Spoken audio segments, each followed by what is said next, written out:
So we're having an ADORE session right now, a dialogue on race and ethnicity. Paula Cole Jones is hosting, and I decided to run up and get the camera so you could see, so you can hear some of this discussion. It's about wealth and health care and this sort of thing. It's fascinating. Watch. But most of what was said made sense to me, and I was glad it was supported by data. Right. I thought it was a very well-made documentary film. I wish that it would be required viewing for the senators before they vote on the health care bill. Amen. I learned something from it, which is in contrast to this afternoon. From 12 to 1, I was at the Anti-Poverty Agency in Annapolis. They were having a conversation about communities and poverty, and they were thrashing around, trying to, it was like blind men, you know, with the elephant, and I didn't hear anything new at all. You know, it was just kind of needing to educate yet a new crop of people that are struggling with how to deal with the problems of poverty. I didn't think that putting cold viruses in people's nose would pass the medical ethics test, and I certainly wouldn't allow them to do that to me. They probably got paid for it. Yeah, but even so, he was funny. There were many pieces that struck me, particularly some of the questions that the movie raised.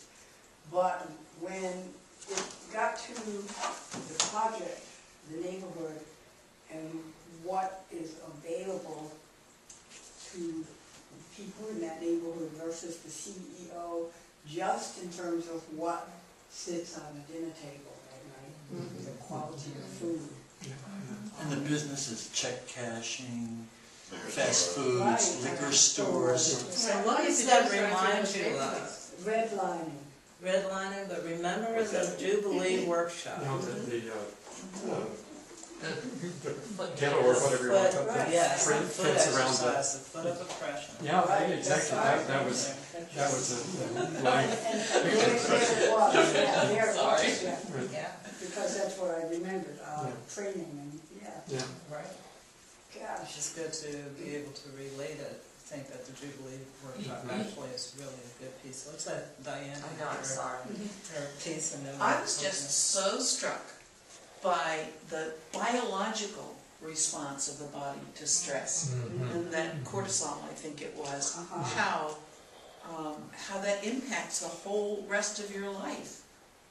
And it's stated it so clearly.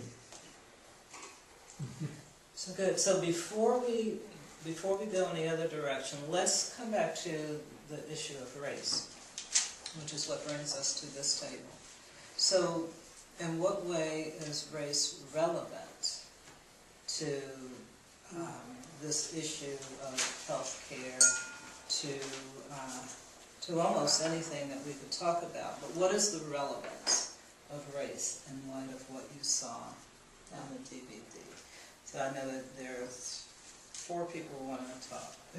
Catherine, you have a different question you were going to ask? No, I processed it through, so in my own head. Thank you. You got it. So then we'll do Debbie, Daryl, and was your hand up, Diane? And Diane. The D's. And John, how about that? And John, you're still in this conversation. I sure am. You recorded that. You are still in this conversation. Yeah. Edit that out. Well, I mean, the obvious part of this is the 2 big reasons they said that it affected your health: stress and economics. Certainly the stress of still having to deal with racism, the economics of not having all of the resources, you know, available. I mean, it's just like a snowballed effect that a person of color would be at a great disadvantage. What is it you want to say? No, I'm responsible. I just think about the internalization, you know, the internalization that, you know, that racism causes and how it just can snowball, and I don't deserve health care, I'm not, you know, and then the internal, you know, just how that can, or the unworthiness to taking care of yourself. And I wonder how that plays into making time for yourself, you know. That just would add back on to the whole. Well, one of the questions in the movie was, how do we hold social class in our bodies? I mean, relating to Paula's question or statement, you can improve the health care for all Americans, but unless you deal with the issue of race, there will still be inequalities for African Americans. That's to me. Yeah, so let me ask you a question.